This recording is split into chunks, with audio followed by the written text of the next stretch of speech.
Bom, pessoal, na letra C da 1 está pedindo assim: determine a razão da PG na qual o primeiro termo é igual a 1 e o sétimo é igual a 8.192. Certo? Bom, então lá, o que está perguntando para a gente? Está perguntando para a gente determinar a razão da PG nessas condições aqui. Quem que é a razão? Como é que a gente indica a razão numa PG? A razão numa PG a gente indica pela letra Q. Certo? Bom, pessoal, vocês podem estar perguntando, bom, mas a gente não aprendeu, não tem nenhuma formulinha de encontrar a, a razão. A única coisa que a gente sabe para encontrar a razão é que a gente precisa de dois termos consecutivos e a gente não tem os dois termos consecutivos. Eu sei que A1 e A7 não são termos consecutivos e não tem nenhum termo consecutivo de nenhum desses dois aqui na informação que nos foi dada. Bom, pessoal, então aí a gente vai ter que utilizar uma fórmula que a gente conhece que possui a razão dentro dela, certo? E vocês vão ver que essa formulinha é justamente a do termo geral, certo? Porque com essas informações aqui e essa formulinha, a gente vai conseguir determinar quem que é a razão. Como, pessoal? Porque numa equação, numa fórmula, pessoal, para a gente determinar uma incógnita, a gente precisa saber todas as demais informações. Então, pessoal, como é que a gente vai descobrir quem que é Q utilizando essa fórmula? Para a gente descobrir quem que é Q, a gente tem que saber quem que é N, quem que é o primeiro termo, e um termo em questão da situação, certo? E vocês vão ver que a gente tem essas informações. Por que que a gente tem essas informações, pessoal? Porque a gente tem quem que é o meu A1, meu primeiro termo. Meu primeiro termo é quem? É o número 2. Quem que é o nosso A7? A gente tem que nosso A7 vale 8.192. Eu sei que eu posso escrever o A7 em função do A1 escrevendo pela formulinha do termo geral, certo? Ou seja, quando eu considero n igual a 7. Então vejam que meu n é igual a 7. Então com essas informações aqui eu consigo determinar quem é a razão dessa PG aqui que possui como primeiro elemento o número 2 e como sétimo elemento o 8.192, certo? Então vamos lá, vamos colocar aqui. Então, para quando n for igual a 7, a gente tem essa formulinha aqui. A7 é igual a 1 vezes Q elevado a 7 menos 1. Pessoal, 7 menos 1 dá 6, então Q está elevado a 6. Vejam que essas duas informações aqui, ó, eu tenho elas, certo? O A1 vale o quê? Vale 2 e o A7 vale 8.192. Pessoal, vejam que o objetivo é encontrar quem quer Q. Então eu tenho que deixar ele isolado desse lado da igualdade para determinar quem quer ele, certo? Bom, então, o que a gente vai fazer? A gente vai pegar esse 2 que está multiplicando e passar ele dividindo para o outro lado da igualdade, certo? A gente sempre pega um número, sempre a gente vai pegar esse número aqui e passar como? Com operação inversa. Se ele está multiplicando, ele passa dividindo. Então a gente vai ter o quê? 8.192 dividido por esse 2 aqui, ok? Então 8.192 dividido por 2 dá 4.096, certo? Bom, pessoal, o que eu tenho? Eu tenho 4.096 igual a Q elevado à raiz sexta, certo? Bom, pessoal, então eu tenho que passar esse 6 que está desse lado aqui por esse lado como? Fazendo a operação inversa. Mas vejam que aqui esse 6 representa uma potência. Qual que é o inverso de uma potência? É uma raiz, certo? Então, se aqui você está elevando a sexta potência, quer dizer que quando você passa ele para cá, você está fazendo a raiz sexta desse número, certo? E sempre quando você está trabalhando, pessoal, com potências pares, você tem que considerar o quê? Mais ou menos, certo? Porque numa potência par, quando um número é negativo, ele sempre fica positivo, certo? E quando o número é positivo, ele sempre fica positivo também. Então, sempre quando o número é negativo elevado a uma potência par, ele fica positivo. E sempre quando o número... Então, sempre quando ele for positivo elevado a uma potência par ou ímpar, é sempre positivo. Mas o número negativo elevado a uma potência par, ele é sempre positivo. Então, pode ser qualquer uma dessas possibilidades. O número em questão que a gente quer descobrir pode ser positivo ou ele pode ser negativo, certo? Então, a raiz sexta, pessoal, de 4.096 é 4.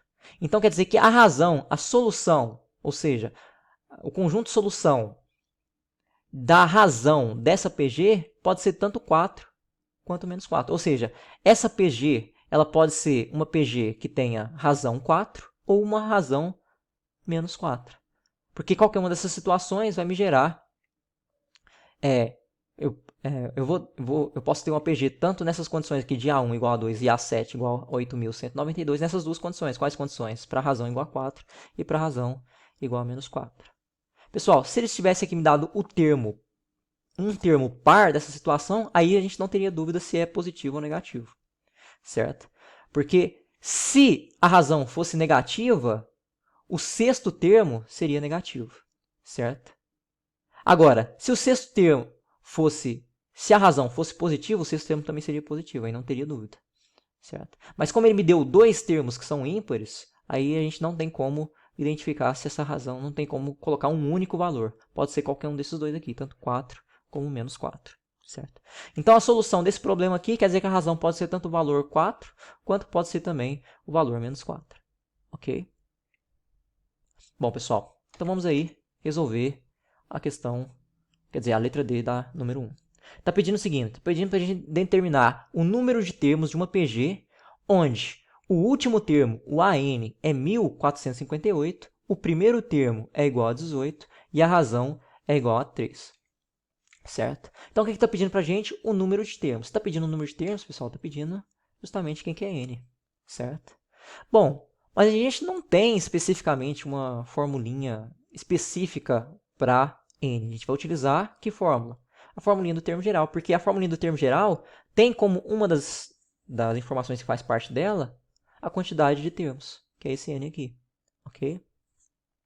Então a gente vai utilizar ela para poder resolver. Mas como eu disse para vocês no exercício anterior, pessoal, para a gente determinar uma incógnita numa formulinha, numa equação, a gente precisa saber todas as outras informações. Então se a gente está querendo determinar quem que é N, a gente tem que saber quem que é a razão, quem que é o primeiro termo e quem que é um dos termos, que no caso aqui foi dado para a gente também, quem que é o último termo.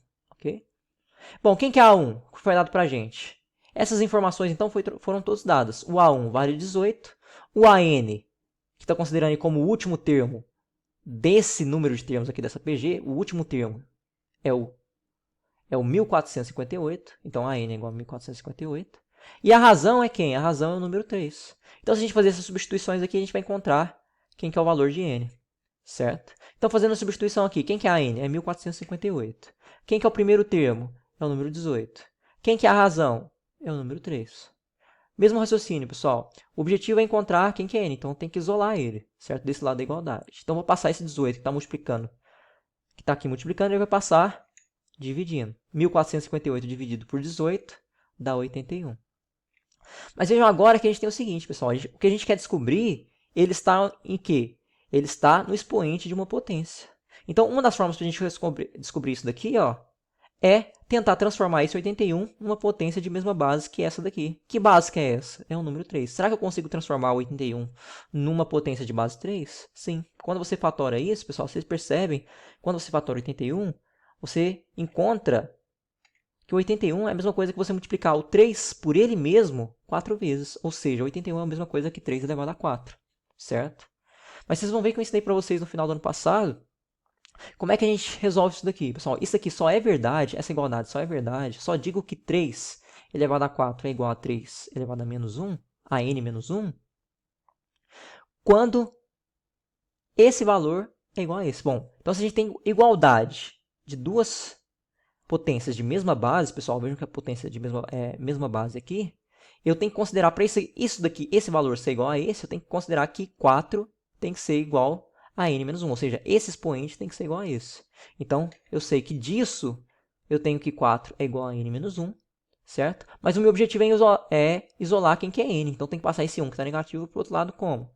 Positivo. Então, fica 4 mais 1, portanto, n é igual a 5. Ou seja, o que quer dizer isso para a gente aqui nesse problema? Quer dizer que a quantidade de termos, o número de termos dessa PG que possui essas características aqui, quais características? O primeiro termo é 18, o último é 1458 e a razão é 3, quer dizer que essa PG tem apenas 5 termos.